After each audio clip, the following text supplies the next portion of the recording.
Welcome to the Zach on Leadership Podcast. I'm your host, Zach Hughes. Today's episode is entitled, How Generative AI Fixed My Air Conditioner. I'm naturally fascinated by new technology. No one needs to tell me to keep up on tech trends. I do so naturally. I've done plenty of dabbling with generative AI. I've talked about it a few times on this podcast already. You can find links to those shows in the show notes. Today's article is all about generative AI technology adoption. Some never use it, some play with it from time to time, some use it daily.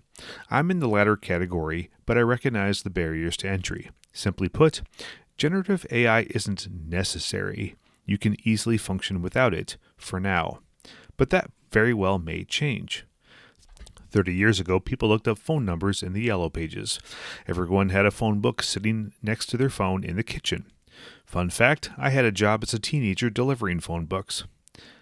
For a while, phone books and internet searches coexisted, but slowly over time, the phone books went away.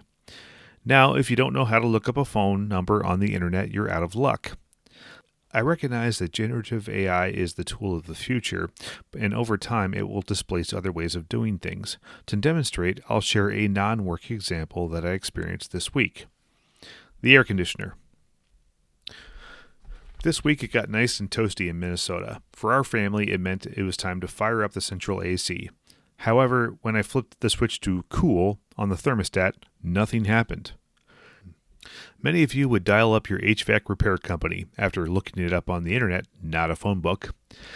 I decided to see how far I could get with the DIY approach. For background, I have absolutely no HVAC experience or knowledge. Also, my AC unit is from 1986, and the air handler is located in the attic. Given my starting point of zero knowledge, I opened up ChatGPT and started the conversation. My home AC won't turn on. Please help me troubleshoot. Some people make a big deal about prompt engineering. I suppose that can be important sometimes, but I can usually get where I need to go by simply iterating and clarifying. ChatGPT asked me a bunch of clarifying questions, which helped it narrow down the problem. We went down a few rabbit trails together, but we didn't waste too much time. Eventually, it asked me to physically inspect the air handler in the attic, which I did. Here's my next prompt. I can hear the main AC unit turn on, but the blower doesn't blow. If I go to the air handler and give it a whack, the blower turns on. I love that I can describe what I'm seeing and doing in non-technical terms and it figures it out. Here's the response. This is a classic symptom, and your physical whack test just gave us the diagnosis. Your blower motor is likely failing or has a bad start capacitor, or there's a sticking relay or worn brushes or bearings.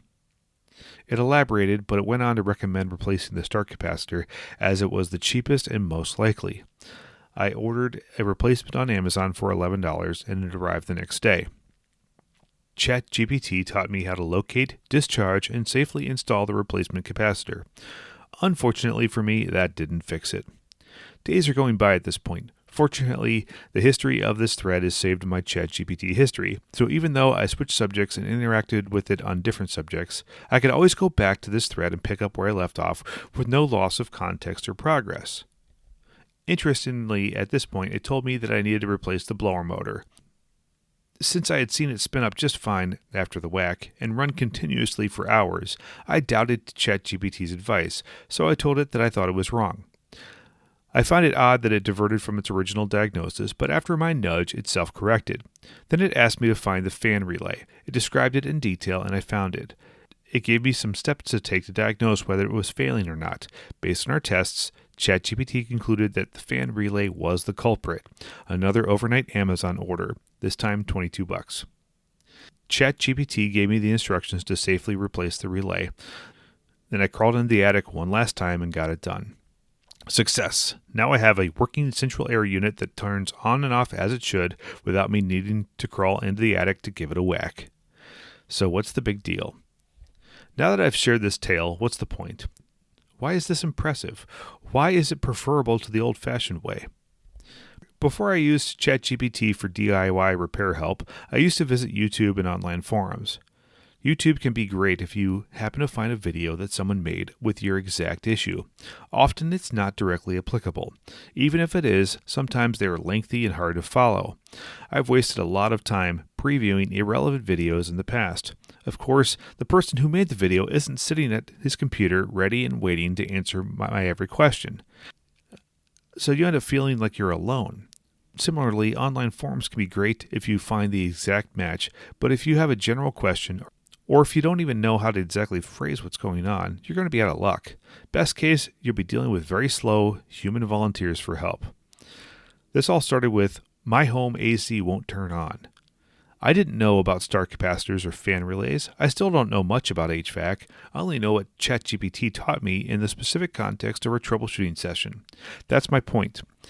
In this case, ChatGPT was far superior to YouTube or online forums. It's like it already watched everything on YouTube. It already read all the online forums. It already read every HVAC troubleshooting manual, and it's sitting by my side, ready to answer my every question and describe every step in vivid detail. It wasn't perfect, but it's going to keep getting better. I think people struggle to adopt new technology like generative AI because they're still satisfied with the old way of doing things. Get less satisfied. Hopefully you aren't still flipping through phone books. Hopefully you aren't looking up how to spell words in the dictionary. Hopefully you aren't printing off MapQuest maps for your road trips. Next time something breaks at home, give it a whirl. How is this applicable to technology adoption at work? This is extremely applicable. Specifically, it's normal for emerging technologies to penetrate the consumer space before the business space. Adoption at home leads to awareness of what's possible, which in turn creates demand to push the boundaries at work. Perhaps you're not the bleeding edge AI savant at work. That's okay. Experiment at home. Be curious. Be like me and fix your own central air conditioner without any prior HVAC knowledge or experience. It's wild. Once you experience the power, you realize that the possibilities are endless. We are just getting started. That's all for this week's episode of the Zach on Leadership Podcast. Thanks for listening.